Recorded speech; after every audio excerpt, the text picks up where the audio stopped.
What they could do is my corn has a digital footprint to it that when my corn goes and is sold at the mill or sold to the pork producer or put on a barge, now all of the bushels of grain in that bin, they get a new aggregate digital asset associated with it to show here's the average of that whole barn. Yep. Or of that whole bin or of that whole mill or whatever. Yeah. That's what it'll end up being. So, so my corn that is actually sequestering carbon as a net in part of the process of me delivering it to the hog buyer, they can utilize my corn that's offsetting, that has a negative carbon footprint, and it's offsetting somebody else's. So now all the corn in that bin has a new net carbon footprint. Yep. And they're going to want that corn to be net negative or net neutral, net zero, whatever. Yep. And then, or if it's actually sequestering carbon, if the carbon in there is offsetting the electricity that's being utilized in that barn, there you go. Pig coming out, there you go. Now the pig coming out is already carbon neutral. Now you've got to offset the truck and the getting it to the market, but you could do that in other ways so that when it gets to the consumer, now it's carbon neutral. That's not that far out of touch at all. That was broken down very well. I bet that'll be here easily within the next 18 months. All of the food we eat and much of the clothing we wear comes from plants and animals that are raised on farms. Farms are different in type, in size, and even in name.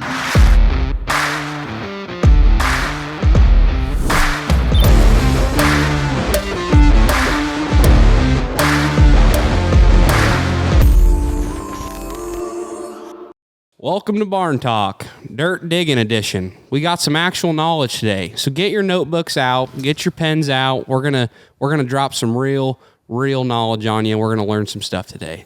If we were playing bullshit bingo ag edition, words like soil health, regenerative ag, sustainability, those would be all like triple letter score. But the question and what we're going to get into today is, can you make that pay? Does it pay? Or are those just buzzwords? Or is there really real value there? And can they actually make you money? With input costs going through the roof this year, we can't afford to make a mistake. So we're going to try to clear all the fuzziness around these terms and kind of give you guys some information to help you figure out how you can get an advantage on your operation and pay the fee. If you guys get any value from the show at all, you know the drill. Share it with your friends, family, coworkers. We're trying to do some good in this world, trying to shine some light on agriculture. And also we got Barn Talk merch available if you guys want to cop some merch. We got that in the link into the description if you're watching on YouTube or in the show notes on iTunes or Spotify. So pay the fee, guys. Really appreciate all of you people that are doing it. By good in the world, you mean Fun Dad's retirement, right? Yeah, that's right. Fun and Torque's retirement. Got to get that beer swivel koozie on the mower somehow. That's right. Real nice one. And you got to get a good mower. I mean, that's the first step. Yeah. We're always looking for better equipment. Put the Crocs in four-wheel drive. I'm looking forward to croc weather. We thought we'd be there. We thought we'd be in the barn, but we chickened out. It took a turn. We had one good weekend, and then it took a turn. It's coming, though. It's coming. As you drink your coffee to stay warm in the garage. Right. Well, we didn't have to go very far today. So there's something in the water in Jackson Township. It just breeds excellence, I guess. And so our guest today is a Southeast Iowa farm kid who went to Iowa State, with dreams of farming for himself, another generation. And that part of the story sounds pretty familiar. But while he was there, that kind of took a turn and then took off for a rocket, or like a rocket. So before graduating Iowa State with a degree in ag systems technology and agronomy, he'd already started a soil health consulting company called Continuum Ag.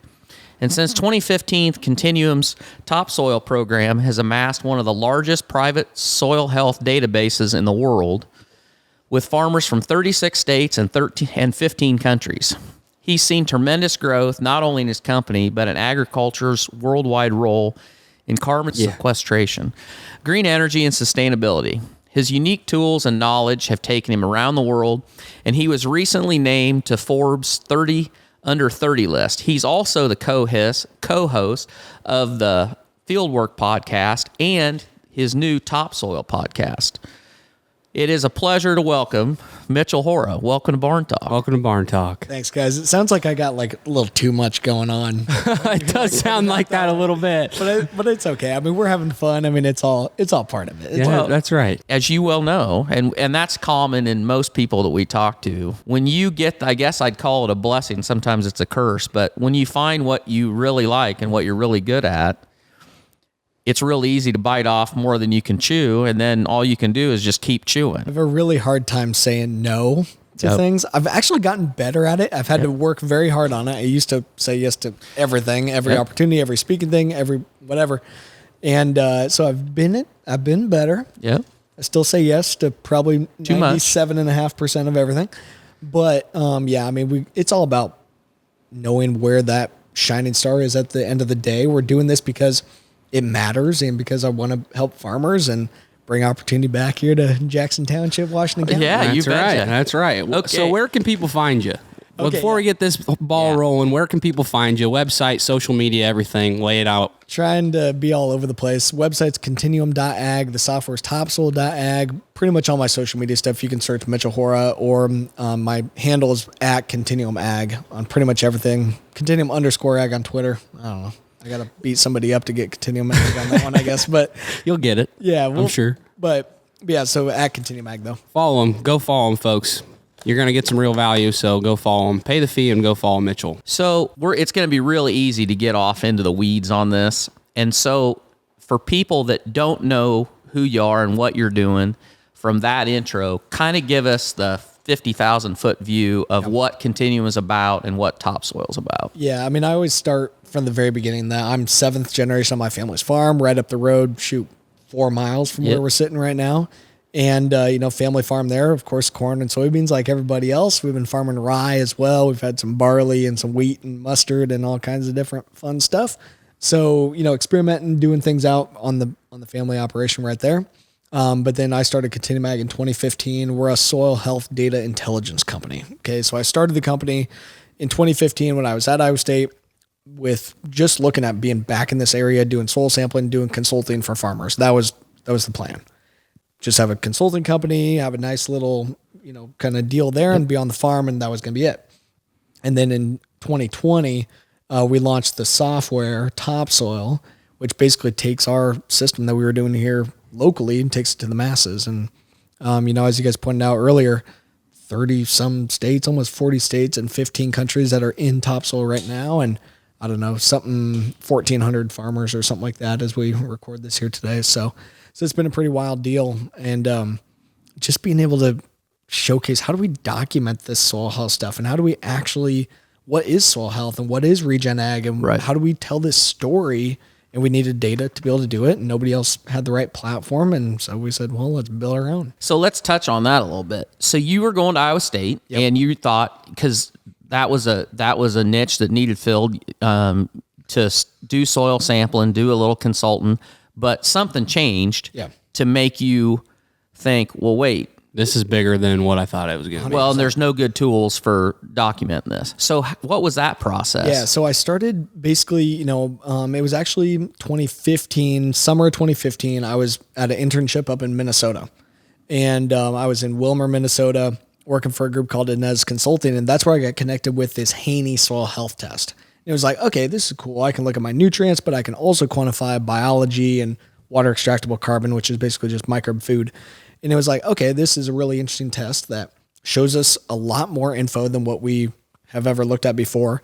I already knew at this point that I wanted to get into consulting, but now I found my niche. This Haney test, that was the kind of the route that I could bring back here. And on our farm, we were just getting into the cover crop kind of stuff, and we'd been using no-till, of course, for a long time. But traditional soil sampling was just not really working out, and Dad was having a lot of issues and stuff with it. So we started using the Haney test on our farm, and I was doing it with a wide array of other farmers here, mostly in Washington County. And we were helping them out using this test. It was really interesting. We were learning a lot. It was very, very new at the time. And we built out a really big data set. I needed better systems to be able to actually interpret the data and help the farmers to make decisions with the data. And rather than try to build it into SMS or build it into somebody else's platform, we said, well, let's go build our own. And we've raised some venture capital to be able to do it. You know, we've got some investors. We've got my CTO, my chief technology officer, is a PhD from the University of Illinois. And he lives over in Illinois. And his brother owns a software development firm in India. Wow. So we have like nine employees in India too that are building out all the software, and my software designers in LA, and team is all over the place. We're at 24 people now. Yeah. Continuum Ag is. Technology, we were talking this off air, but you know, you couldn't do what you're doing today even 10 years ago? Yeah, 10, probably. 15 Because years. it is just amazing how you can get people together, you can find people with the skills you need, and you can do it all remotely. Doing it all remote. We do a lot of boots on the ground stuff. So as we're recording this, I've got 2 of my employees are down in fields in Arkansas right now. My other guys up at the farm. I've got a couple of my people up at the farm right now working on projects there up the road. And what else we got? Tomorrow I got to go I'm in Iowa City tomorrow, and then going up to like Dyersville, and we're traveling all over. I got to go to North Carolina, DC, Arkansas, Mississippi, all within the next couple of weeks. Yeah, we kind of had to get you in this window because we were talking to you, and you're like, I got like a week window, and then I'm gone for months. But it's just kind of how it works for me that I do a lot of stuff virtual, and actually Zoom has COVID has probably actually helped us a little bit. That before I had a lot of these big companies that we were working with that typically they would want you to come to their office.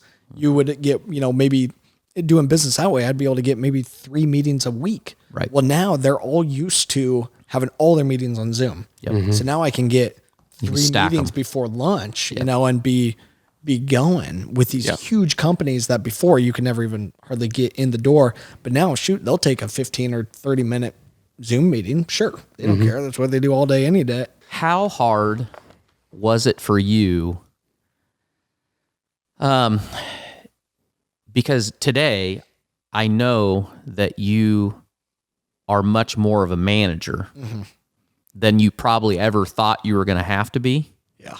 So how has that, what's the biggest struggle been in building? And I think I might be skipping ahead, but since we're on it, I just wanted to touch on that. Well, and I'll tee it up a little bit that, so I started the company in 2015. It was basically a one-man show. Obviously I have my brother, David, that of course he was my guinea pig that of course he had to help out. But get out there, Dave. And, it's like, Throw the drone up. Yeah. Get the drone up, do something fun. But hey, we got to pull soil samples, and we're doing consulting. I mean, it was direct to farmer, and it was around here, and David could help out and do that. And 2017, I graduated from Iowa State in May. We had a really great year. I was off and running because I sacrificed a lot in college to do this. Now I had plenty of fun too. But I had the right balance of, okay, I knew what I was going to do. And I'm super fortunate about that. The original business plans for Continuum Ag came together after my freshman internship or during my freshman internship. So I had so you knew pretty early. I knew where we were heading. And I didn't know that early on. And you were kind of getting at this earlier, that what's the real goal and what's the real vision? It was never this. I didn't really know. Actually, now I think about it, it's like I went to Iowa State just because my whole family's always gone to Iowa State, and that's just what we do. But I had no idea what I was going to do. But now I think about it, there's no way I could go and work for one of the big companies. It's always been entrepreneurship. But I just never labeled it before. I never knew what it was, but I've just grown up in that, that dad's very entrepreneurial as well, and a lot of my family and stuff. So it was just like what we've always done. It just never had a label. I can totally relate with you on that because it's how life is when you grow up. My mom was always did her own little thing. You were kind of doing your thing. Clay did his thing. And I never knew entrepreneurship, the term entrepreneurship, till it started really picking up steam, and the term entrepreneurship really blasted all over. And then I was like, this kind of sounds like I might be an entrepreneur. I kind of think like this. And that's exactly how I was too. I didn't really know. I just kind of always figured, okay, I was going to be back involved in the farm. The farm's only 700 acres. That's not going to pay the bills. So I've got to do other stuff. Plus I've always been very entrepreneurial anyway. It was, here's a consulting company. How do we scale a consulting company? Hire people. And I hired 3 full-time people in 2018. So I'm finally getting back to your question, your torque. Hired 3 full-time people in 2018, and I did not know what the heck I was doing. I was just running and gunning because I am an entrepreneur, and because I could go into the office every day and figure it out. Most people can't do that. Nope. Right.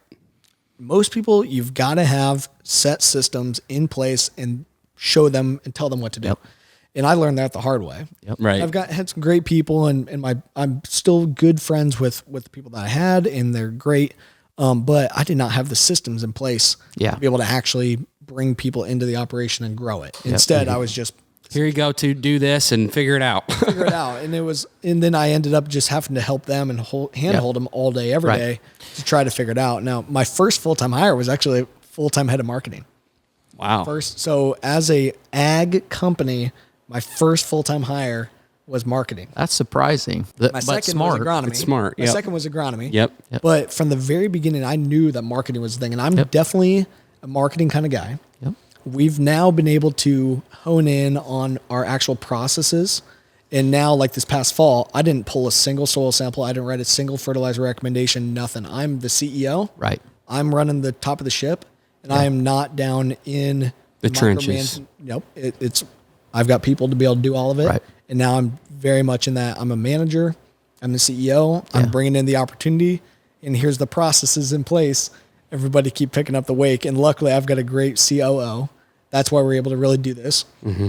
But he's in Chicago. He's a farm guy too, and a hog producer from up by Manchester.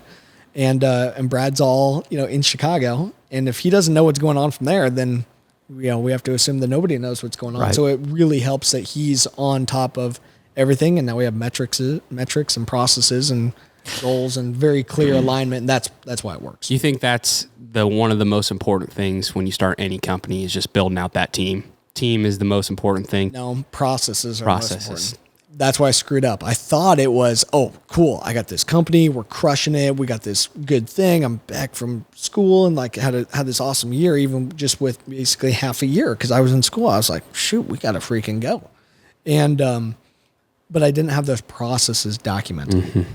And I needed to have those processes documented better. Then I could bring in a team to fill specific pieces of the process that I needed to offload, and I could focus on the most important things that I needed to focus on, which my piece I needed to focus on was customer feedback and customer support and relationships.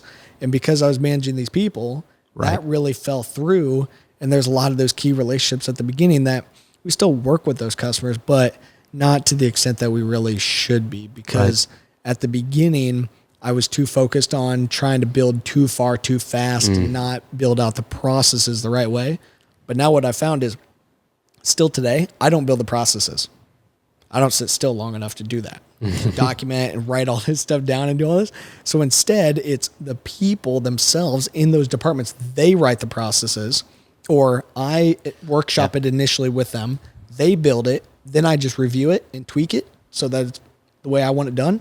And then we go. And then it's repeatable. That's a really smart way. That's a good way. Because I've always thought about that myself. If, setting up processes, like sometimes the person that you hire could do a better job at that job than you can. So having them do it and write that out. And what's really important is they then can write it all out in their terms, which is going to be much easier for them to be able to teach the next person than my terms, and my way of doing it. That I just skip all these things because I just do it. Here's the thing. That's good advice. And that's universal. I mean, that's the thing is any business, that's what you got to do. And that's why I know now for like the next businesses and stuff, because Continuum Ag's not my end all be all. Like, there'll be plenty of other things. But now I know that. That's probably the number one thing that I've learned from this is build out those processes first. And now I know I have my own process for how I do it. And it's not me sit down and write it all out. Maybe on a piece of scratch paper, kind of draw it and do it in like 7 minutes. Here's how you do it. Here's the overall bubble kind of flow charts kind of thing done.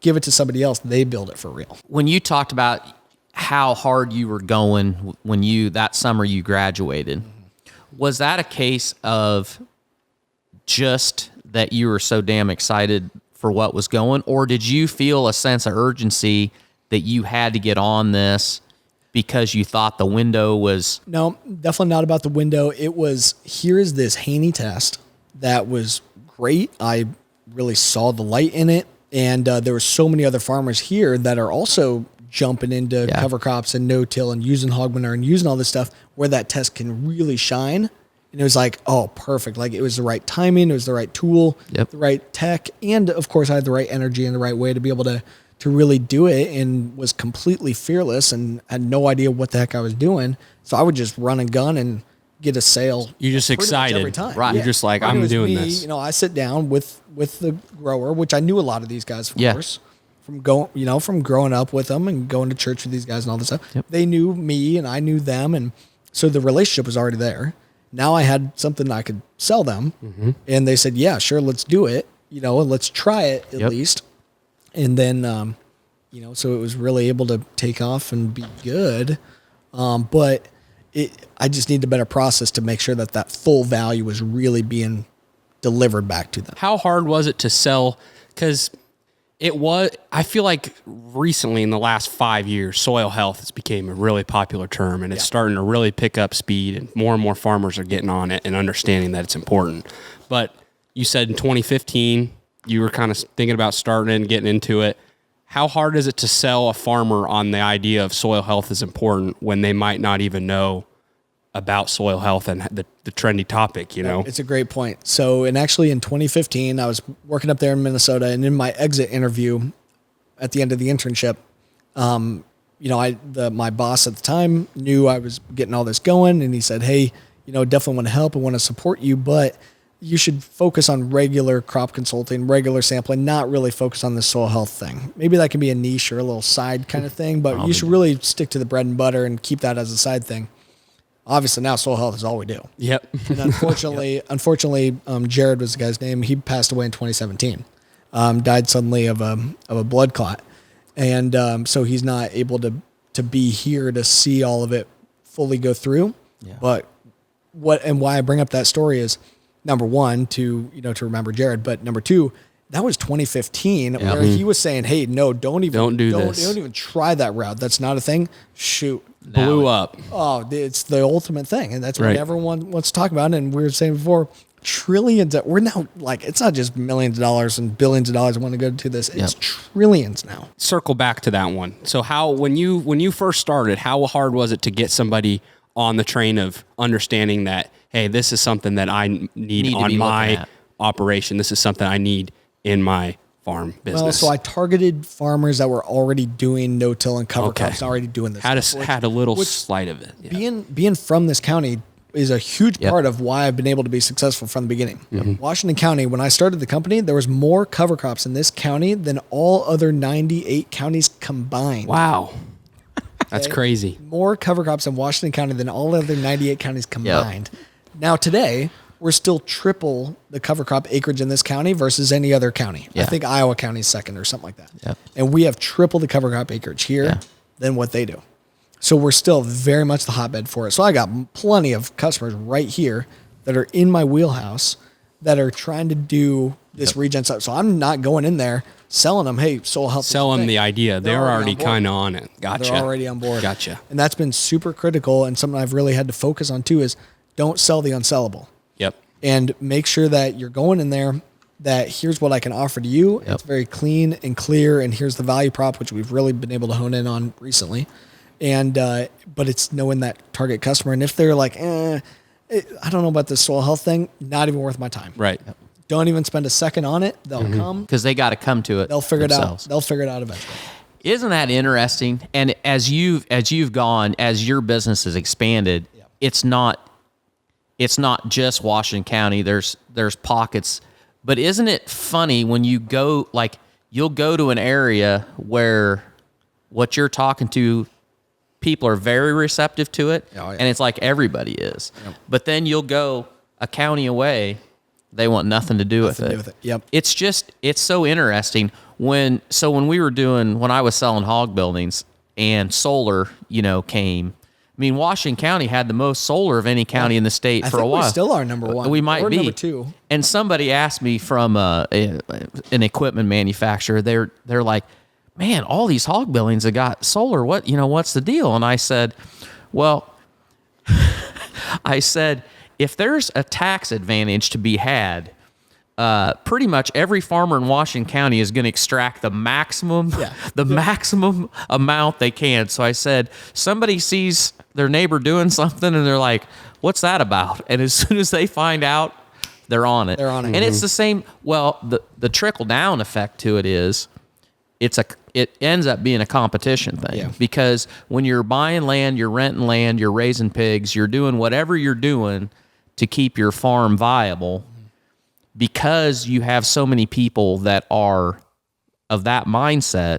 It basically floats the entire boat. Everyone's able to learn from it. And you bring up a really important thing, that because Washington County is so deep into this, we're getting to those later folks on the adoption curve. And there's a lot of farms in this area that have been using cover crops, for the one example. A lot of farms have been using cover crops for 7, 10, 12 years. A big chunk of them in that kind of window.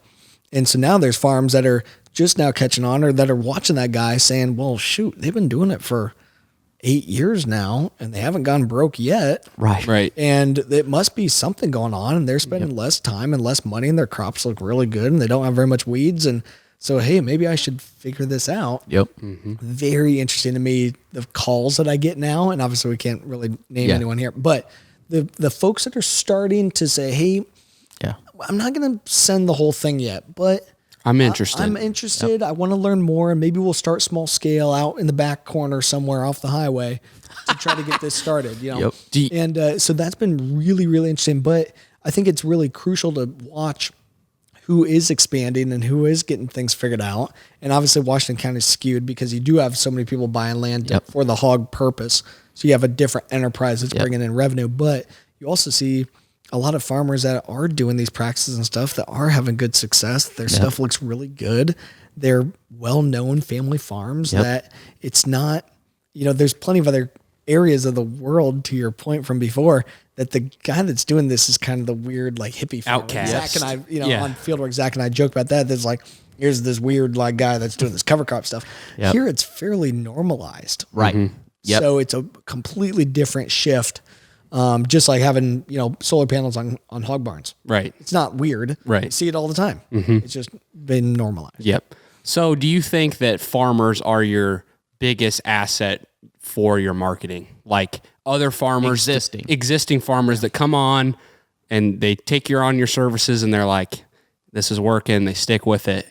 And do you feel like that's, because you said, I'm not going to waste my time trying to convince people. So the farmers that get on the program and you kind of highlight their story, you think that's the best way to get people to buy in? It's definitely the best way to highlight their story and to enable farmers to highlight stories on their own. And we really are just now starting to be able to do that because we have enough proof in the pudding. We've got enough systems developed where I can even start to scale and where I can put some fuel on that fire, because before it was like, okay, I've got to scale at the right pace here because I've seen what scaling too quickly looks like. And I've got to make sure that, okay, if we are going to market, we're going to bring on more acres and stuff, that we're able to actually facilitate and do that. So just now getting to the point where we can enable our growers to sell on their own. But the other big thing for me that we've been able to expand to, so we launched the software, but we also now, we still do direct to farmer consulting, but my big customers now are the large enterprise customers. So Rabobank is my customer, and SIBO is a big carbon group, and there's a couple others that I can't publicly say yet that are freaking massive. And what they're doing is they're saying, okay, you're helping your farmers directly to do this regen stuff. We know that we got to do regen and we got to take that to our growers, but we don't know how to do it. We're not a regen company. We're not agronomists. So they're hiring us to take our system that we've done direct to farmer and do it to their farmers. Gotcha. That's how we're scaling. That's nice. That's nice. I thought at the beginning, I thought my scale was going to be, okay, I go direct to farmer. Everywhere. Then I build it out. No. I can't go direct to farmer everywhere. I knew that from the beginning. Not enough hours in a day. Not enough hours in a day to try to help every farmer direct. Can't do it. So I thought that my scale was going to be, well, I'll work with other crop consultants because they already have farmers. And I was a crop consultant. And I thought that it was build tools for other crop consultants. And we still have that. But because the market overall isn't fully developed, that piece of it, it's been easier for them to just kind of still do what they do versus change their whole system to quantify soil health and quantify carbon and go this route. So it's easier for them to kind of stay the same. But for these large enterprise customers that are making massive claims, like putting billions and trillions of dollars towards this, they got to figure it out. And they don't know how to do it. And they don't have time. They don't have time. They can't. And it's not their wheelhouse. It's not their wheelhouse. And they know that they're big companies. They can't stick their neck out that far and fail. Right. That's worse for them. They got to focus on what they're good at and hire. They got to stay within their business model and figure somebody else out to help them build out new business models. And we've been able to ride that, and that has been That's amazing. Yeah, did that, and I think you kind of answered that, but that never even entered your mind when you were starting, did you? Not even close. But don't you feel like that's just another example of how the world has changed so much in the last, well, definitely in the last 5 years? Definitely in the last 5 years. A lot of that's been in definitely more recent than that. Yeah. And obviously my space, very politically driven too. Oh, yeah, Okay. 100%. And we thought that multiple years ago, obviously we thought that this was all going to happen even faster in 2016. It didn't happen, but the carbon space and sustainability trucked on anyway. Yep. Now, with this administration, it's definitely pushing things further. They've put they've got a RFP out right now to put $1 billion towards this. That's big. We're applying for one of those. A bunch of other people are applying for these grants. Yep. It's called Climate Smart Commodities. And the USDA is putting $1 billion in grant funding out there for markets to be developed. But in however long they've been in, year and a half or whatever, to just now start to maybe put in $1 billion, it actually hasn't happened that quick. Yeah, nothing's really It happened. hasn't really happened yet. Yeah. Well, do you think that's because there's a lot of people at the top of that they don't really know where to send it? They don't know where to send it. They don't know where to start. The science isn't up to date enough to enable the markets the way that they've been developing, like these carbon markets and stuff. The science really isn't fully there. Right. And the transparency is not there, and Traceability is not there. the traceability is not there. The systems are not there.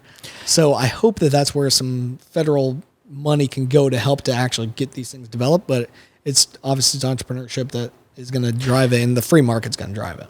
In what you're doing, how many people are out there? Because obviously you can't do it all. How many people are out there? Is this a deal where there's hundreds of people that are chasing the same thing you are, or 10 people chasing it, or? If you're getting these big corporations, you're one of the well-known companies out there doing this thing. So to answer the question, nobody else is really doing it holistically like we are. Okay, so there's really good regen ag agronomists, and there's sustainability data platforms, and there's ag GIS data platforms, and there's people that can help you to develop carbon markets. So there's people that know about certain piece of how to implement it on the farm, and then you got farmers. I'm all of them. Right. Nobody else has that, and that's been super unique for me that, hey, I'm doing these things on my own farm. I built a company to help farms like mine implement these practices. And it was before it was called Regen Ag, and before it was really even these soil health principles. It was just, we're going to just try to manage and use better data. Make it better. And it wasn't even a thing yet. You know, even in 2015, it was, okay, well now I need to scale this company that's helping my farm. So we built the software. Well, hey, other consultants need that software, and hey, these massive companies need to document all this stuff, and they need access. So it's just been solving a problem for a higher level opportunity within my own business as ecosystem. Right. So it's been a wild, wild deal. And where does it go? I mean, our overall mission now is to help 1 million farmers profit from improved soil health. We didn't have that before. Okay. So before I thought it was, help Washington County farmers and maybe some others throughout Iowa or whatever. And that was it. And farm and hang out. Right. And I bought a little 40, in 2017, right around the corner there from mom and dad's. And so I've got that, and obviously want to continue to expand the operation. But I'm very much like, okay, it's you got something, you got a gold pot here, I've got this other piece that I got to go. It's definitely not a gold pot yet. Well, it's going. Yeah, we're sitting in a good spot. We're sitting in a good spot, but there's a couple pieces on the farmer side that we've got to get a little further. And there's some developments within like carbon and sustainability that got to go a little further. And there's some business models on the big money side that got to get developed a little further. And then it's going to go. And I hope we're getting close. And I think we are. I think you're on the right path. Definitely. I was just going to comment on, from your start of your story, it just seems like you are not afraid of risk. You didn't know all the answers. You didn't know what it was going to be like, but you just jumped in and you went after it. And there's so many people out there that just don't risk it. They're afraid to take the jump, but it's served you very well to just keep going and figuring it out. And I think people just lack that. They don't understand that as you just keep chugging along. We're taught that. Yeah. We're taught that. I mean, on the farm, it was you risk everything every year. And shoot, I mean, in this business, I've been down to nothing, literally nothing. Yeah. And it always comes through. The next check always comes right at the nick of time. And we've had to make cuts, and I've had to sacrifice a lot to be able to do it. But I know if it all goes to zero, I can still consult. I can still just do the farm stuff. I can still do soil sampling. I've got a software that can help me to do that. If all these big projects fall apart, I can still be fine. Right. Now I'm going to, owe some people some things, and Well, it's not going to be fun, but I'm not afraid to go back to zero. Start over. But I really don't think it's going to happen. You obviously know by now, you've pretty much ruined yourself forever being just a farmer. Yeah, I was just going to say that. I was just going to say, I mean, what do you enjoy more? What is more fulfilling to you? Because this feels like this is just a wild ride, and getting that call from these big corporations of saying, "Hey, we need you on our team, and you got the skills. We got a lot of funding." How does that feel, having those big calls? Like, those are pretty wild, but or even just some of these other accolades and stuff like that, or like, I mean, to be at that level at my age, I mean, I'm 27, so I try to be ultra humble, although I'm sure a lot of times I don't necessarily come off as being humble, because I'm very confident, of course, too. But I know that I'm not the smartest guy in the room. I have a lot to prove to these companies, and they could go with whoever the heck they want. right. And they chose me, so I better figure my crap out and be able to deliver. Now, I love farming. I mean, shoot. Yeah. There's Well, nothing everybody better hanging out on the farm, doing that thing, but I've got to keep doing this. So I'm not able to farm as much as what I want, but shoot, Dad's out on the farm. We don't have that terrible much going on, more than what he can handle. He's got his boards and things that he does too. He's got other stuff he's involved with now as well. And, but learning and doing these things has really been able to take our farm to the next level and make it really fun. That shoot, we got all kinds of crazy stuff going on. And we had a gal in on Saturday from UC Davis. She's in grad school out there, and we were showing her around, and I'm out there with the shovel, and Dad's got the soil temperature probe, and it's 39 degrees. And I open up a small shovel full of soil, and there's 9 worms right there. It's like, shoot, like, all right, this is freaking awesome. And this gal in from California is like, look at this. Like, this is freaking amazing. And she doesn't have any context for what it should or shouldn't look like. Right. But you can see nice green grass growing on top of the soil with the cover crop, amazing black soil underneath, and all these worms. Like, okay. This is good soil. Something's It's good. Well, anybody could look at that and say, obviously, that's healthy. That must be good. So Well, you do both, you think, always. Be an entrepreneur and a farmer, even if it's one or the other more. I love always in my intro, I still always say 7th generation farmer first. And it's so important for us to promote that, I think, because so many times in these big meetings or in with these groups or in with these mega operations stuff I've been in on, there's no other farmers there. Or like I was in on a working group with the climate policy at the White House, or the Office for Climate Policy at the White House. I'm in on a working group with them. We did a couple of webinar deals last summer. It sounds really fancy, and it's a big deal, but they showed us some government stuff, and it was just mostly a waste of my time because they're not actually getting it figured out yet. But it was myself and then the guy from Cargill, that's a buddy of mine, and we're the only 2 farmers that are on this thing. Wow. 90 some people. And obviously we're there not because we're farmers. We're there because of our day jobs. But That's that's a little credibility that other people don't have when you're talking about that. And I feel like it's something that we overlook because we're like, oh, everyone around where I grew up is a farmer, Yeah. But And when you go outside of this county, that's or why I always say at first, you're like, oh, you're a real farmer? Yeah. Doing this stuff? And it's like, well, yeah. Yeah. Because to your point, I'm like, well, yeah. Like, this is just what we all do. right. But it is really important for us to be able to showcase that piece of this and that mindset. And that's why we've been able to be so in on this, I think. And because I see it at so many different levels, like I said. I want to try to get us a little bit down to, I guess, farmer level. Yeah. So my first question, and maybe this should be my last question, but I'm going to throw it out here now. When you look into the future, when you look into your crystal ball, Yeah. all of us as farmers, we worry a hell of a lot about the crop we're growing above the ground. That's what pays the bills. Yep. And it has for generations. Do you see a time as we go in the future where what's below the ground may be as valuable as what's above it, or how's that value? Because a lot of these outside companies, they think there's value in what is underneath that. Right.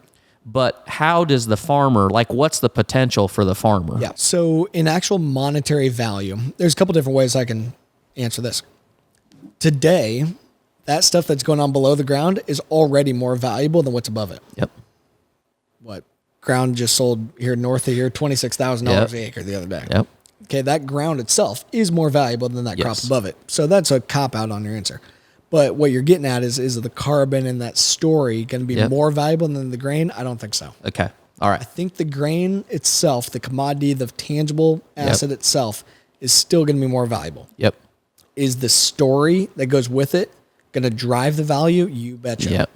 And I think that's going to be the same thing for corn and soybeans as it is for pork and beef and whatever else you're selling. Yep. Absolutely. And that story, and the story is going to go further than what it is today. So, today that bushel of corn has a couple metrics to it, like the moisture, Test weight, FN, foreign material, stuff like that. And then they only knock the price down from the max. Start best case scenario and work backwards from there. I think this is going to have some opportunity to take it either way, that you could earn a premium, you could get a little bit of extra benefit if you do have like carbon neutral grain and stuff like that. That'll be a tack on additional benefit. I'm assuming, sustainably raised pork and stuff like that. It's going to be the same kind of thing. Yep. And you can have the label on it, or it's taking the differentiated brand and direct to consumer marketing stuff. It's just taking that to scale, and blockchain and all this stuff is how it's going to work. Yeah. Cause we talk about it all the time that, direct to consumer in the animal production world, the reason that's so valuable is because if you're not doing that, all you're producing is a commodity that is nothing special, no different than anybody else's.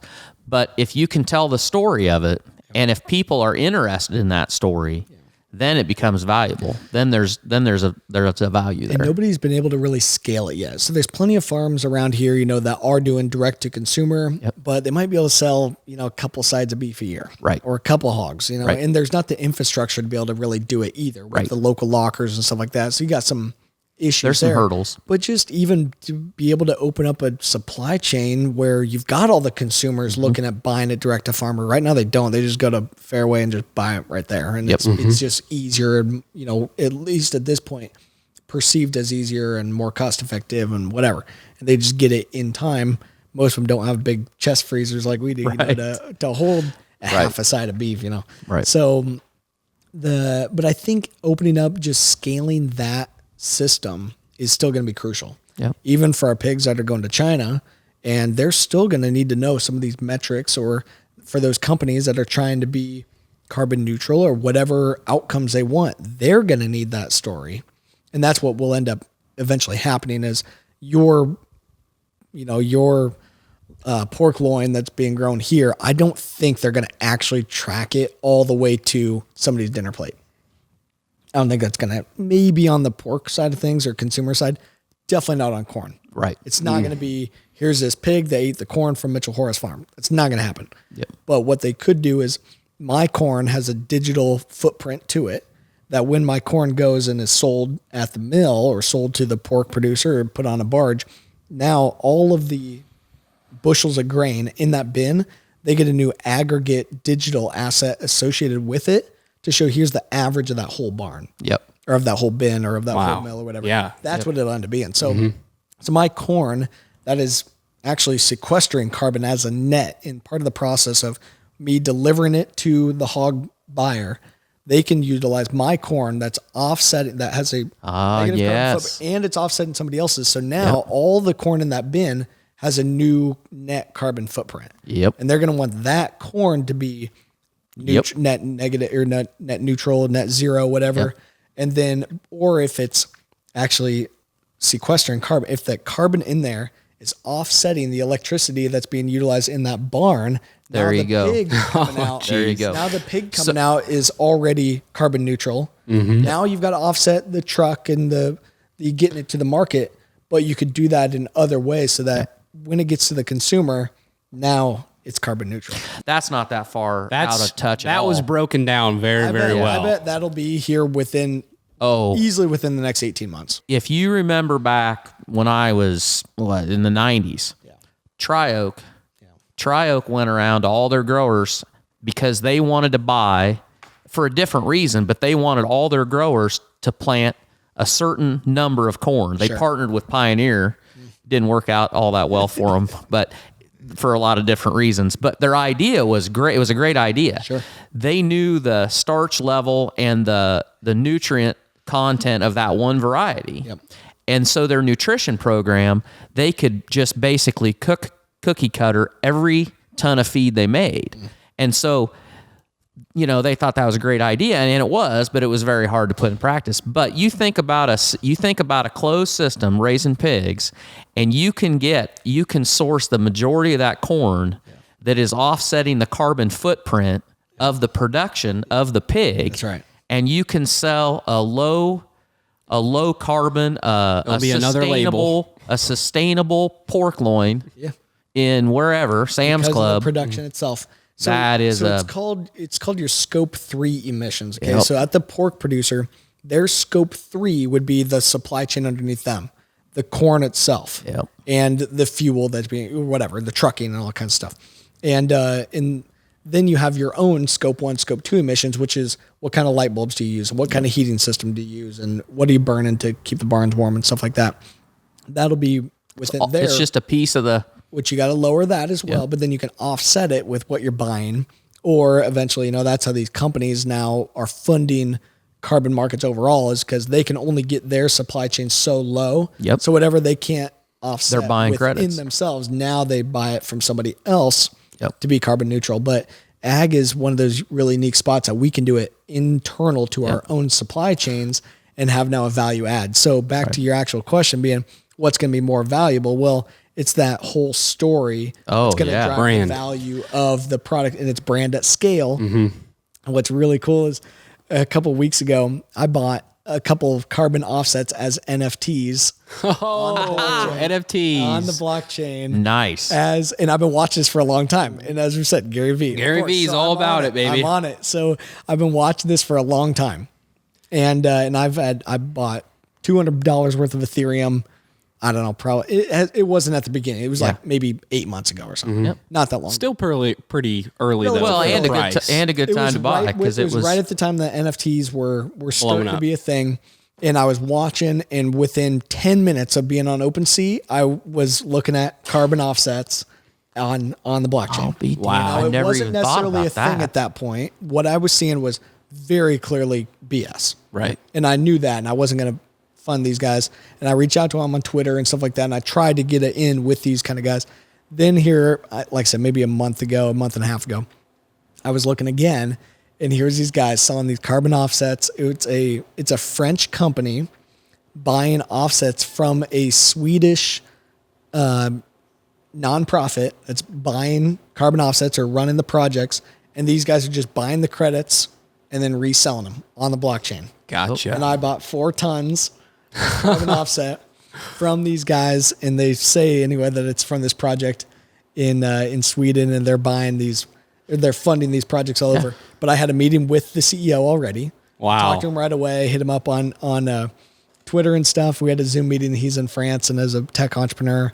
And it's a thing. And that's how all this will be. But it'll be that, what I'm getting at is that digital asset right now, bought this random BS forest stuff, whatever.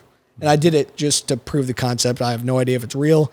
They have the documentation. I believe him that it is real. Well, and if you bought it on the blockchain and they've got it all, it should be. I can trace it all. I can see that they did buy some stuff, and I can see the company, and I know, okay, it's probably real. But what will happen is that I'll have that digital asset that each bushel of my grain has a NFT associated to it. That's not an NFT like we're thinking today. That it's a picture or whatever. It's not going to be that. It's not going to be a picture of every single bushel of my grain. It's just going to be a digital asset that represents that bushel, that then when they buy that truckload has one digital asset for the whole For the lot. for the 950 bushel. Then it goes into that 50,000 bushel grain tank that now that has a new digital asset to it. That digital asset, say there's 50,000 bushels, so you have 50,000 NFTs in one, that each represent all these other ones, but it won't track it all the way through to my original NFT. It'll be re-aggregated at each level. I think that's what's going to happen because you're not going to be able to actually track it all the way through. So instead, you aggregate it. But to the guy buying your 900 bushel, your data that was raised sustainable, or that you've got the sequester, whatever the data is, whatever trait they're wanting. Yeah. Your price is going to be, you may have a premium based on that information that you have on. Valuable. Back to the story of what brought this about is, okay, if they're after starch content, just open up the transparency around how do I measure my starch content and pay me based on that. And I guarantee you, especially with carbon or some of these things, if that premium is good enough to actually reward farmers for that desired outcome, the market, damn right, that's going to happen. The market will come. Damn right, they're going to do it. Yep. So that's what I've been pushing for with carbon. Yep. Is it's not just here, do no-tiller, here, check the box and plant some cover crops and you magically sequester carbon. That ain't going to do it. It's how do I reverse engineer how to actually calculate that and then be rewarded based on how aggressive I can and be paid based on how much I put into the system. Now farmers are going to do it because they already have proved it. It's called yield. Right. They know how to grow a bushel of corn, and they know that the more I put into it and the better genetics to do these things, I can get more yield and therefore I can make more money. Yep. When carbon or sustainability or, sustainably sourced, whatever the things are, when it gets to that point where you're being rewarded based on what you actually bring to the table, now it's going to be real, which is what direct to consumer is. But it's telling your story that you can only do at a small scale. If we had a bomb button, we'd be hitting the shit out of it. No, we got to get that. Well, no, I got one little question to throw at you. Did you buy a V-Friend from Gary Vee? No. God, I know I should have bought one. Way too expensive. I know they are, but God, I was like, I should have bought one. I should have bought one at the very beginning. I think know. He's got more coming out, and there's been other projects and stuff that I've been watching, but like a V-Friend would be one that'd be like, okay, I mean, I believe in the whole thing. I see some value in that, but just regular, like I'm not going to buy anybody else's random one. No. I bought this one. It was, I bought those 4 tons for like $80. Okay. So I spent $80 to prove a concept and to tell a good story. That's all I actually care about. Right.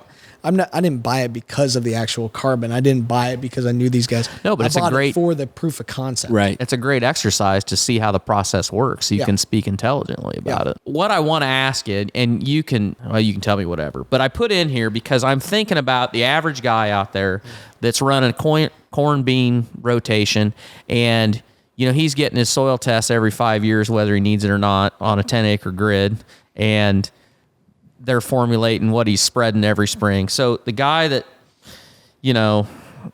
pretty much through the Midwest, he chisels everything in the fall. You field cultivate in the spring, 30-inch rows. You're putting on smoke. You side dress if you need it. Your co-op is your guy. Yep. What am I leaving on the table? What should I be doing? What should I be looking at? So when we go to farms, we go to first understand what are we dealing with today.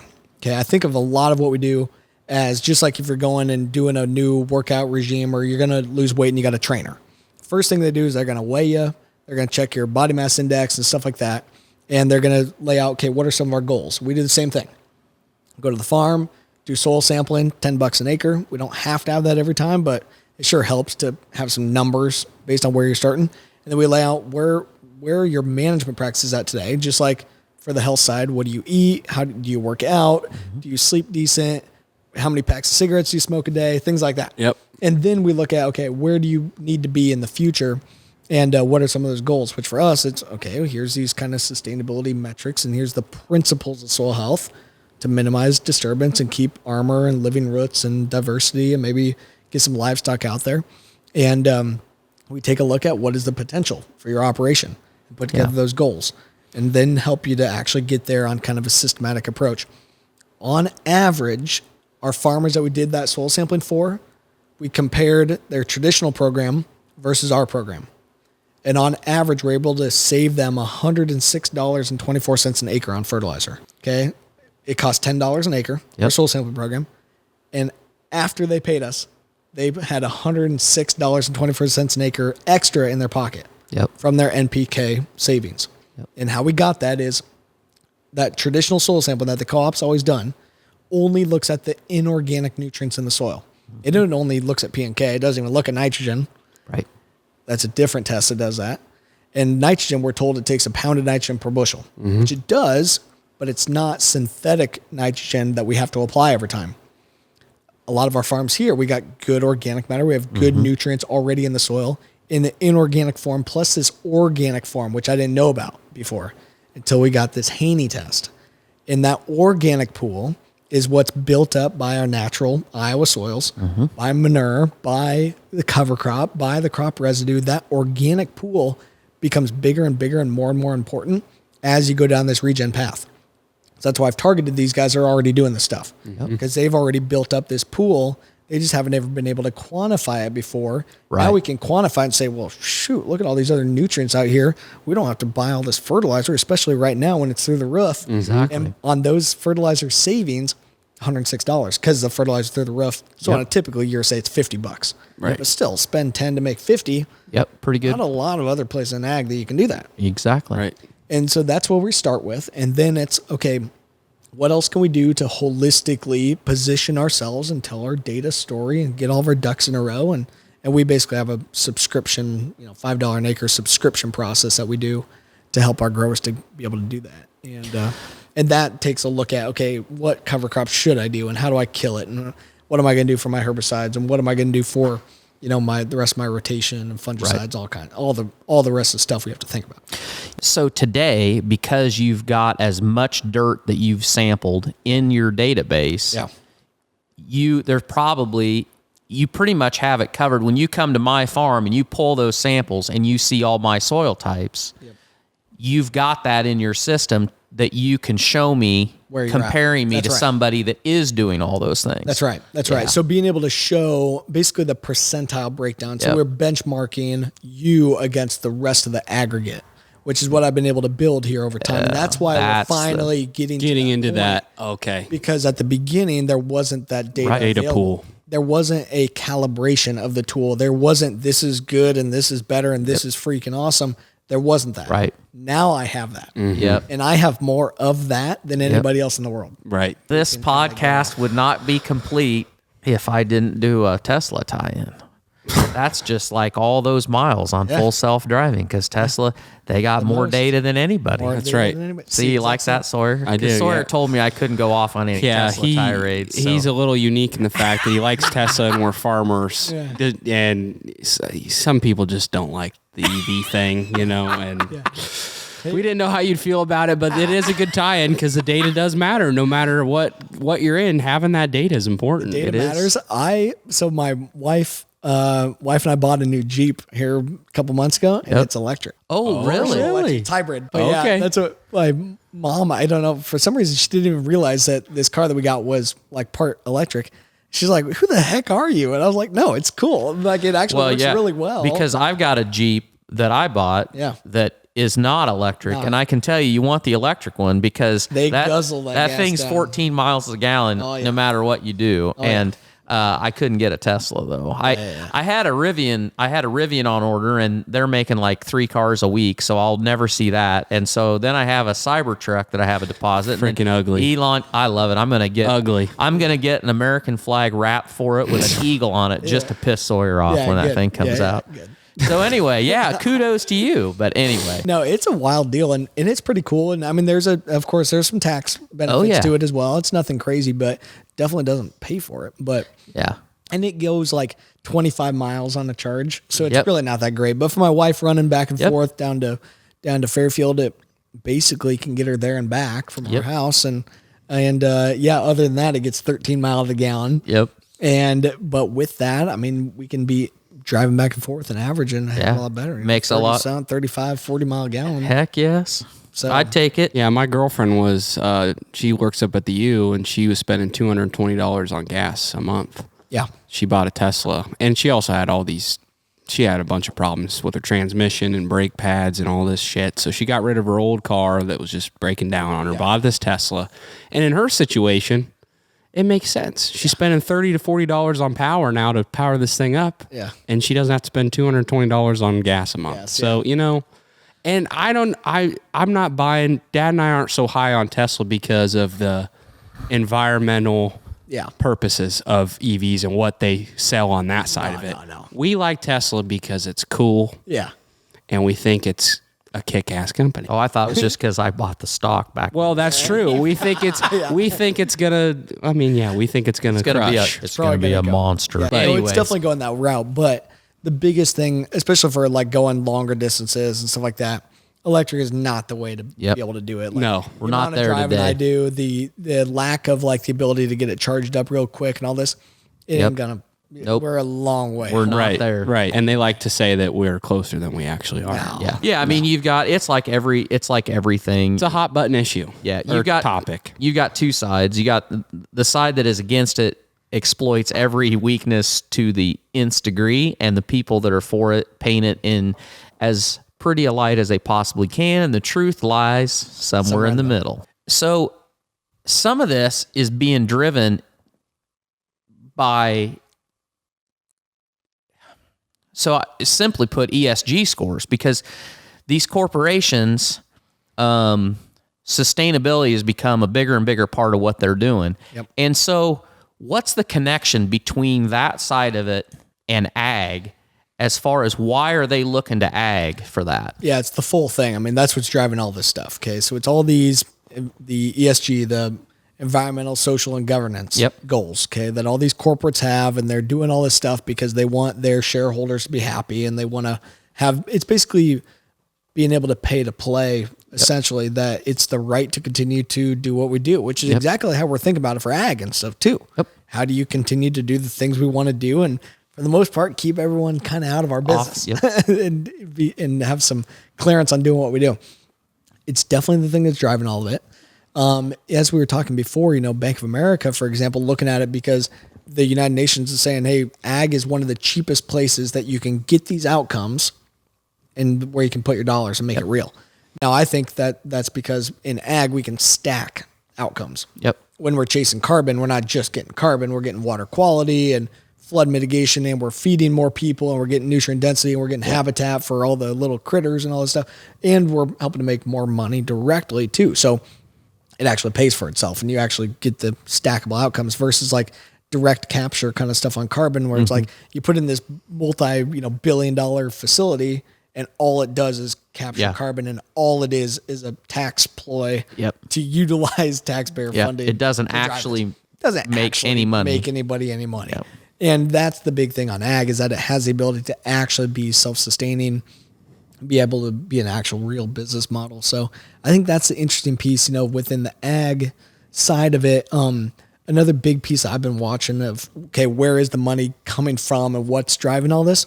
At the COP26 event, whatever they call it, their summit thing that was back in like November or something like that.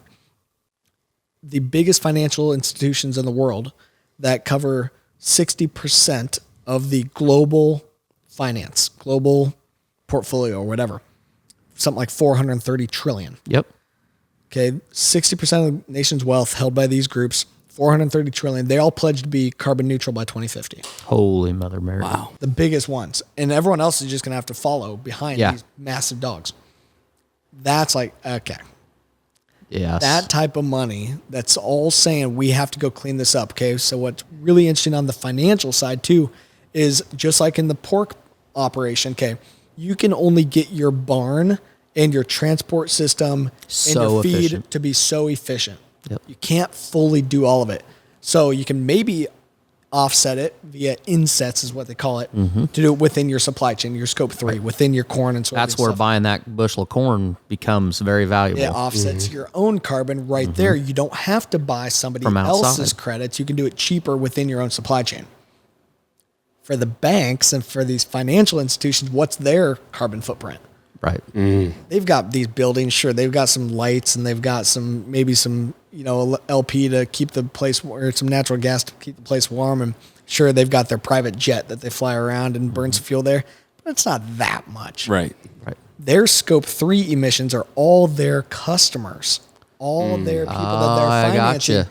They got to clean up all that to meet their goal. And then if you're somebody, say you're Procter and Gamble, you got this mammoth factory that cranks out paper products, and you're harvesting this lumber. Yeah, the factory is nothing. The hundreds of thousands of acres of trees, that's your problem. Yeah. That's what you got to figure out how you're going to. And so then, and yeah, that's just an example, but about any industry that makes anything. Yeah. So if you're a car manufacturer, or you're a John Deere, and you're using huge amounts of steel, okay, that's a huge footprint. Huge footprint. You got to try to offset. Do you think it's possible? Do you think that'll happen by 2050? Do you think actually do all of it? It's going to be interesting. It's going to be really interesting to see. Now, part of it being like the amount of the amount of money that's going into this is way more than what the availability is to supply this.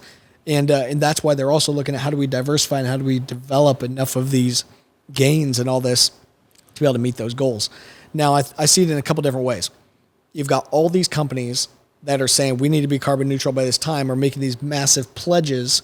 And even if we do all the carbon things and we suck up every little drop of carbon from the atmosphere and put it on the ground, which is also a really bad idea. Right. But eventually, it's like, well, I guess the problem's solved. I mean, and essentially what I believe at least the goal is today we've got about 415 part per million CO2 in the atmosphere. We've got a bunch of methane and nitrous oxide and other stuff too, but they mostly focus on CO2, 415 part per million, and they want to get it down to 230 or 250 part per million. Half of what it is, like that. or not quite. Back to what it was before the Industrial Revolution is, I think, what the goal is. But you pull all that down. Now what's going to happen on the other side? Okay, so this is a different rabbit hole that we can go into, but hit it, go down that thing. So in the 80s, 70s, 80s, 90s, all this, farmers, we always used to get all of our sulfur from the atmosphere. And we had acid rains, we had all the sulfur in the atmosphere. Well, then Clinton put in the Clean Air Act, and now we have to apply sulfur. Yep. We don't have it from the atmosphere anymore. And a lot of farms are very limited in sulfur. Yep. Well, carbon is the most important element for a corn crop to use. It's the most abundant one, I believe, within our own bodies too. It might be the most abundant element in our bodies. And CO2 is actually one of the most limiting factors to growing high yielding corn already. Oh Lord. So if we get it back to half, where's that corn going to come from? Because we got to have more, we got to feed the world. We got to have more we got to have more. Yep. More production. Where's it going to come from? This is why they need you on the seat at the White House talking somehow, because they're probably not thinking that. They don't know. Well, and I think I would have to draw it out in colored pencil too. Oh, definitely. Crayons. For this administration, for sure. Bring my crayons and draw it out. But thinking about that is really interesting. But you take it back to, okay, how's this supposed to work? Well, the stomata of the plant, which is where they breathe in the CO2, it's on the underside of the leaf.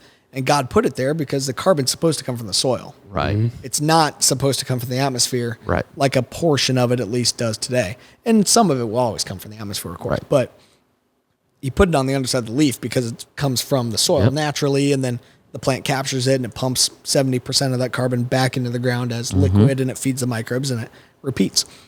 So if CO2 is going to be even more of a limiting resource for us as farmers, we better get that CO2 in our soil. So it's there. In a more natural revolving system so that we can actually grow a better corn crop and be able to make sure that we're cycling those nutrients in our system, which is a huge limiting factor already for a lot of these crops in other parts of the world where they don't have organic matter. They don't have carbon in their soil. They don't have biological activity. They can't grow a decent corn crop. Yeah. Same thing. It's already happening. But luckily we're in Iowa, so we'll be some of the last ones to run out. But we still need to get that. Something to look into and be prepared for. Well, you will be on your swivel koozie on the mower. You won't be worrying about it, but I will be. Yep. And I'll call Mitchell and be like, is this here? We better get some shit going here. We got to figure this out. But it's just continuing to think, and no matter any of these major trends, I think we've always got to look back at like, okay, what is the actual implications of this? Right. Because what we're doing right now with ag being a part of the carbon footprint or water issues or whatever, we never intended for that to happen. Right. It's just we were pushed to feed the world, max productivity at all cost. Yeah. And now it's led to some issues. Mm-hmm. And so now if we're going to go the opposite direction, we got to be looking. Be a little bit balanced. And I came to that realization like a couple months ago of like, shit, like we got to be. Carbon is already one of our biggest limiting factors. And if it's not going to be the atmosphere anymore, what are we going to do? Where are we going to get it? Yep. And then I was like, well, shoot, that already happened with sulfur. Mm-hmm. We already don't have the sulfur. We ought to apply it. Mm-hmm. Is that what we're going to have to do for carbon? I don't know. Yeah, I feel like you're right. I mean, we gotta find a balance. We can't go too much one way or too much the other way. People just gotta look at their history. It's plenty far away. But yeah, it is something real important. So you got this juggernaut company, Continuum Ag, running, and you say that it's not everything you want to go after. But what's, you say you don't really know what the end goal is, but do you want to run Continuum Ag for a very long time? Do you want to get it acquired? Do you want to start another thing? Do you want to eventually say, hey, I want to get my paycheck and live the American dream of farming as many acres as I want? Because that's my... I'm going to be hanging out, chasing torque around with my beer. And there you go. Do you want to do that? I mean... We can drag race. I think it sounds great. No, so at the beginning... I thought it was just going to be farm and do the consulting and Continuum Ag for forever. Mm-hmm. That was always the plan. Right. And my wife is an entrepreneur too. She's got the dance studio down in Fairfield. It was just going to be, we're just going to kind of do that and, have some kids and do the thing. That was, and that's what I've always seen. My whole family, that's what they've always done, Right. Just like a lot of us around here.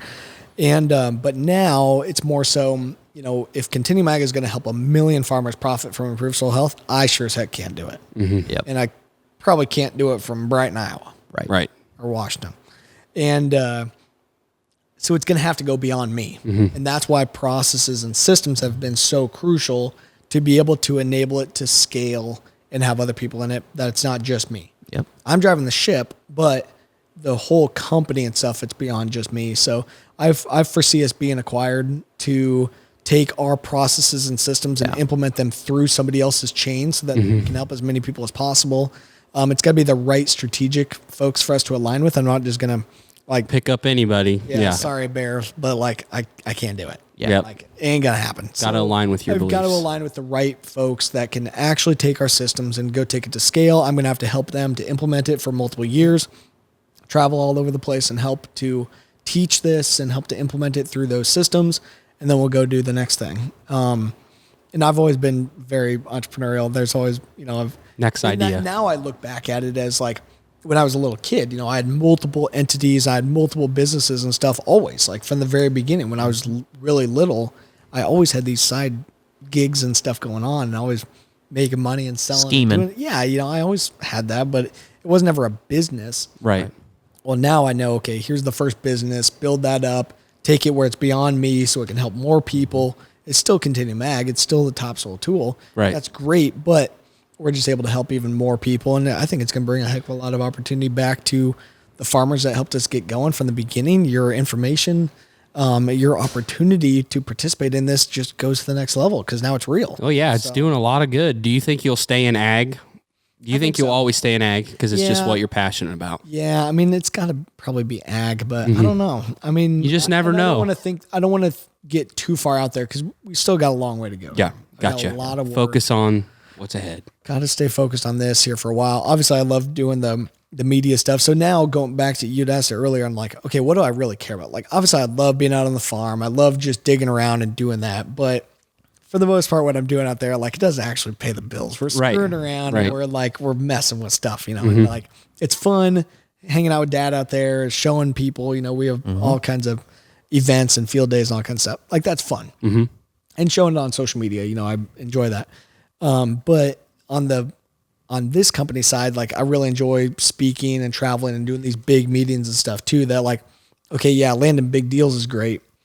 Working directly with farmers and helping them. I love that, of course, but going and speaking in front of 1,000 people to teach and be able to do all this. Like that's your bread and Feel butter. like you that's have my some thing. impact. Yeah, that's my thing. And I know that's where I need to be here too, because there's not that many people that can be in the shoes of you guys and us to be able to tell that story. Not that many people that should be the ones out there telling the story. That's true too. We have to put on the right face here. We have to be able to showcase ourselves in the right mindset and be knowledgeable about it. Right. And make sure that we're portraying things in the right manner. Right. So I know that's a really important spot that I got to be in here too within this deal. Now I get, I'm in a really unique spot with the podcast and with things I do that like I'm in a position to be a thought leader and to get paid for going and speaking at that. So it works. It's an actual business.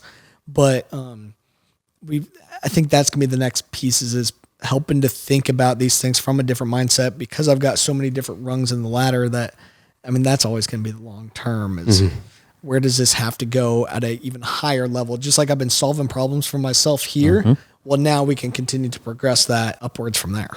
Sounds like you need a D-Rock. I need a D-Rock. You need a D-Rock. Just follow you everywhere you go. Yeah. Day-to-day life. And trying to document our stuff and document the story. I think we've done a pretty decent job. Yeah. I've got a couple hundred YouTube videos, and now Most companies out there don't do a really good job with their social media. Personal brands, do a great job, but most companies out there, not that they good. don't, and you guys have done very well. We've kind of gone back and forth where a lot of the social media, it is me. So it's one and the same. Okay. So I've got my personal brand and I've got the company, and they're for the most part synonymous. You're with each aligned. other. Yep. Yeah. For the most part, pretty dialed in. And I've gone through waves of where I don't want it to be that. Right. Because you want to, Because I want to separate it. Yep. And I want to be able to have it be its own thing and have it not be, oh, well, that's Mitchell Hora. And because I don't want to overshadow anybody else that's in the company. They're the ones that are running the whole thing. They're the ones making it actually happen. Right. Shoot, I'm not out there doing the actual work right now. And, but I've got to be out there driving the boat and bringing in those next things. So it is important. Yeah, Right. and that's not for everybody. Being the one to tell the story and being the one to get up in front of large group of For a people. very small minority. Right. If you can do that, that's important work. and if your employees, your employees should understand that that's super important. It's where all the business comes from. Right. That shouldn't be shadowing them at all. If they're, they should know that. They know that it's the right spot, and they see that, and they don't necessarily want to be the ones out there. Right. They want to do more. They want to be able to do it, but not like at the level and at the crowd that I'm at. Like with the farmer group, with the smaller kind of things like that, for sure. They want to be well versed. They want to know what they're talking. They want to be a thought leader in that space. But this is where the revenue comes from. Is from me going and doing stuff, and whether it be podcasts or whether it be events or just going out there, like that's where all the revenue comes from, because it is relationships. We're in ag. It's meeting people. It's being able to be out there and be aware and having those connections, Getting the eyeballs. it's what pays the bills. But- and luckily it's my best spot to be in, Right. other than spending a lot of time on the road, a lot of time driving. So there's some of those bits and pieces of the process that I got to be involved in that sometimes are not as quick as what they should be. Right. Because I'm not at the computer. I'm not there. I'm driving, and spending, you were saying spend $200 a month on fuel.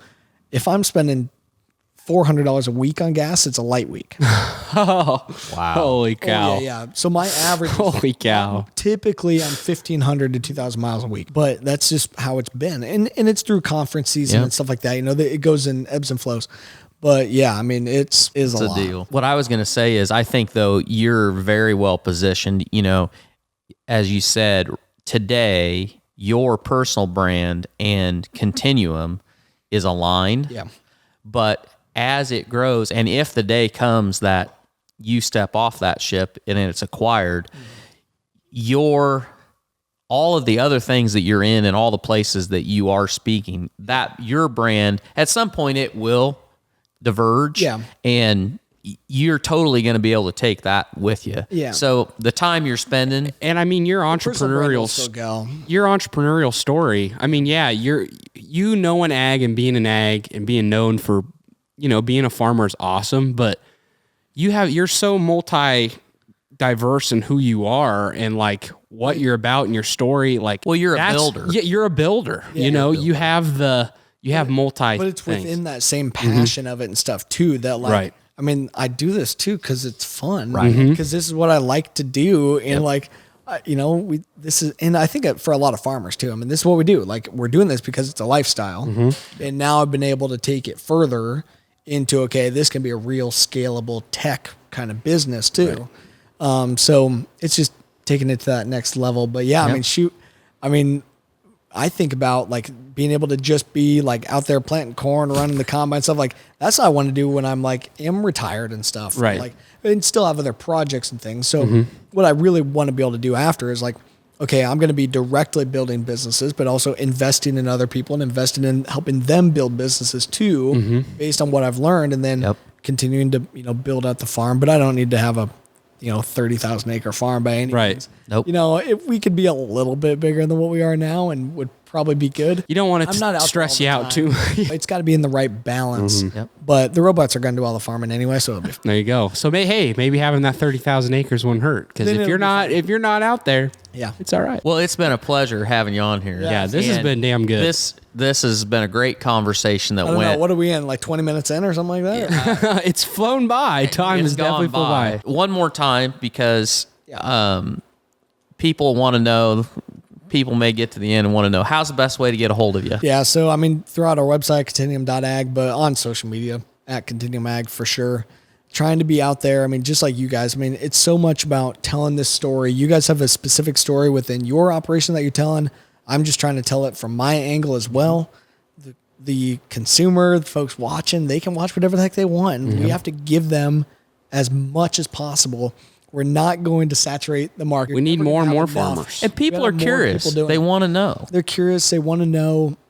And they're becoming more and more aware of us too. And we've got to be able to show them, here's what we're doing. I always try, at least I haven't always succeeded, but we've got to work together as a cohesive ag community too. Yes. And I haven't always done the best at it, but my way of farming is not to shame your way of farming or anybody's way of farming. Exactly. It's no, we're doing this because this is the best way that we know how to do it. Now, do I think that more farmers can, use no-till, use cover crops? Yeah. Not because of this hippie thing. Right. Yeah. No, it's because you make more money.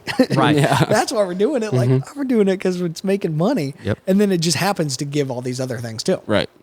But it's the same thing on how we raise pigs and stuff today. That there's, folks in from out of town here over the weekend that they're like, oh gosh, those pigs in that barn. Yeah. You can raise 1,200 pigs in that barn right there. So much more cost effective, so much better than what we were doing before. You know how much land and what kind of footprint having 1,200 pigs just out running all over the freaking place. Talk about unleashing some carbon. Put 1,200 pigs out on your some alfalfa. Get some runoff See how going. fast you can unsequester that carbon. Yeah, they'll be Say goodbye to the topsoil. You ain't gonna have any. No, you won't. So, but I think that they haven't thought about it though in that system of no, this is better for the environment. It's a lot better of for the reasons. pig, and it was cold over the weekend and all winter. It's freezing outside. That pig doesn't want to be out there. Maybe when it's nice or whatever, but the windows are open the whole thing. They got plenty of fresh air. They got plenty of sunshine kind of coming in there. They're getting that feel as well. Yeah. Yep. They don't know anything different either. And just like all these, like all of our pets and stuff, it's like when it's winter and it's freezing cold, do you think they want to be outside? the whole time? No, you have them coming inside and hanging out there. It's like, we're doing the same thing for the livestock because it's better for them and keep them more consistent. Yeah, it's better to make it cost effective and it's in the production system that we're in. But I think we got to be able to really showcase that story, too, that, we're doing things because we're trying to make this cost effective for everybody. And luckily we're in America that has the lowest cost of food as a percentage of your take home than any other country in the world. Yeah. It's because we do the things the way that we do. You're hitting on it. You're hitting all the points because, I think there's a lot of consumers out there that just don't even know why we do the practices we do. Yeah. Well, that's what we all. And they hear what the media tells them or hear it from one person that this is the way you should do it. but they don't hear it from an actual farmer. Yeah. And that's why it's really important for all of us to hop on and tell your story, no matter what it is. Tell your story and show the why. Show the why, but don't be stupid either. If you it's back to that having a good thought leader out there. If you don't think you can rein it in a little bit, you got to be a little conscious. Well, you got to be articulate. Yeah. But you have to be honest. Well, we have to have empathy for those other people and understand like how they're approaching it, and that they don't necessarily know any different. Just like I don't know nothing about on the medical side or on whatever. So many so many of these different things. I don't understand anything about it. Do I want to know everything about it? No. Tell me what I absolutely have to know, and make sure that I understand to the extent that I want, and that's it. All are good. And I don't know, but we got to be able to tell that. But I think that's also our opportunity within things like this too, to promote and tell the rest of those other people's stories. And that's why I like always doing stuff like this. It's like, okay, we got to promote and share the people that can tell the right thing. And most people aren't going to be able to sit down and edit all this stuff like what you guys do, like what we do, have the equipment, have the know how to do all this. Very few people are going to be able to do that. So we can enable them to go further. That's why having the right people in, like sponsors and stuff like that, to help us to do this, because most farmers aren't going to be able to do what we do. Right. So I think that's an important part too, that not everybody has the logistic, means of being. We all got to work together. We all got to work together. That's right. Mitchell, it's been an absolute pleasure, buddy. It's been fun. It has been fun. Thanks everybody for tuning in. Go follow Mitchell, pay the fee. There was a lot of value in this one, and I hope you guys got something out of it. We'll see you guys back here next Friday for another Barn Talk episode. Have a great rest of your week.